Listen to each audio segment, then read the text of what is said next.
Social মিডিয়ায় viral হওয়া বিতর্কের আঁচ এবার বিনোদন জগতেও। আলোচিত শফিককে নিয়ে মুখ খুললেন জনপ্রিয় অভিনেত্রী জান্নাতুল সুমাইয়া হিমি। তিনি শফিকের সম্পর্কে তার ব্যক্তিগত ধারণার কথা তুলে ধরেছেন, যা বর্তমানে আলোচনার কেন্দ্রে। হিমি তার বক্তব্যে স্পষ্টভাবে জানিয়েছেন, শফিককে ভালো ছেলে ভাবতাম। শফিকের সাধারণ আচরণ এবং পাবলিক ইমেজ দেখে তিনি তাকে একজন ভালো মানুষ হিসেবেই বিবেচনা করতেন। কিন্তু শফিক এবং সোনালি সে ব্যক্তিগত ভিডিও ভাইরাল হওয়ার পর হিমি তার ভুল বুঝতে পারেন। তিনি উল্লেখ করেন, ভিডিওটি দেখার পর তিনি উপলব্ধি করেন যে শফিক সম্পর্কে তার আগের চিন্তাভাবনা একেবারেই ভুল। একজন পরিচিত ব্যক্তিত্বের ব্যক্তিগত দিক জনসম্মুখে আসায় হিমি নিজেও বিস্মিত। হিমি তার বক্তব্যে আরও বলেন যে সমাজে এমন ঘটনা ঘটতে দেখে তিনি হতাশ।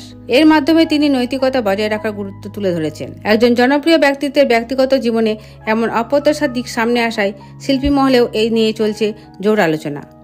এই ঘটনা আবার প্রমাণ করল যে ভাইরাল হওয়া কন্টেন্ট শুধু বিতর্ক তৈরি করে না, বরং অনেকের ধারণা ও বিশ্বাসকে পাল্টিয়ে দিতে পারে।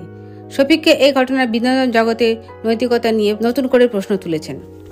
ধন্যবাদ।